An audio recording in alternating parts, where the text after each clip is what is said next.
Welcome to ClubhouseNews.com. You're tuned in to Clubhouse News Weekend for the week ending Saturday, May 14th, 2016. I'm Vanessa. And I'm Ken. Who Wants to Be President? The ongoing reality show that is the 2016 presidential elections is almost down to the final two. On the Republican side, it's been over for a couple weeks now, with billionaire businessman and reality TV star Donald Trump coming out on top. Hair first. I don't wear a toupee. From the field of what started as 17 Republican candidates.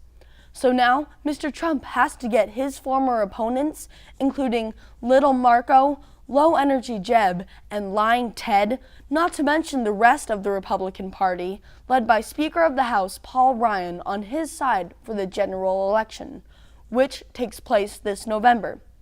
And who will his opponent be? Well, the Democrats are still at the final two, with Hillary Clinton, a former First Lady, U.S. Senator, and Secretary of State, still battling Vermont Senator Bernie Sanders, who just won't go away. In fact, last week, Bernie decisively won the West Virginia primary, the 20th time he's beaten Hillary. But because of something called superdelegates, Democratic Party members that can pick whichever candidate they want, what would be a fairly small lead in delegates is almost insurmountable, with Hillary at 2,240 delegates and needing only 143 more to win the Democratic nomination.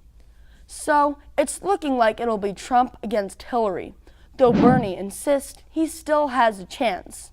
And whether it's Trump against Hillary or Bernie, it promises to be nothing if not wildly entertaining. Stay tuned. Happy 100th birthday to our national parks. The National Park Service turns 100 this August, marking its centennial, which basically means a century or 100 years.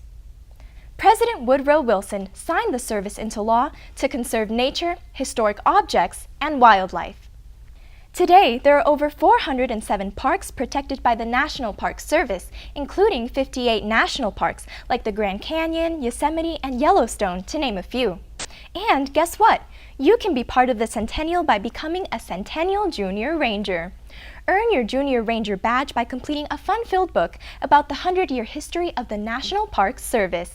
Just go to nps.gov and download the activity book. You'll learn all about our national parks and have fun while doing it. Every day it's the same old thing. Look at the bears, look at the bears, look at the bears. President Obama will be visiting Hiroshima, Japan later this month, the first U.S. president to visit the city. Why is this important, you may be wondering? Well, it's because on August 6, 1945, the United States dropped an atomic bomb called Little Boy on Hiroshima from the U.S. B-29 bomber Enola Gay. 3 days later, the U.S. dropped a second nuclear bomb, Fat Man, on the Japanese city of Nagasaki. More than 200,000 people died as a result of the two nuclear bombs, which to this day remain the only use of nuclear weapons in the history of our planet. But as horrific as these bombings were, something good came out of them. World War II, the greatest war in the history of the world, came to an end when the Japanese finally surrendered on August 15, 1945. This marked the end of World War II, as Nazi Germany had already surrendered 3 months earlier. And now, more than 70 years later, the United States is friends with its former enemies, Germany and Japan. And as anybody can tell you, friends are way better than enemies. Prime Minister Abe and Mrs. Abe of Japan, one of America's closest allies in the world.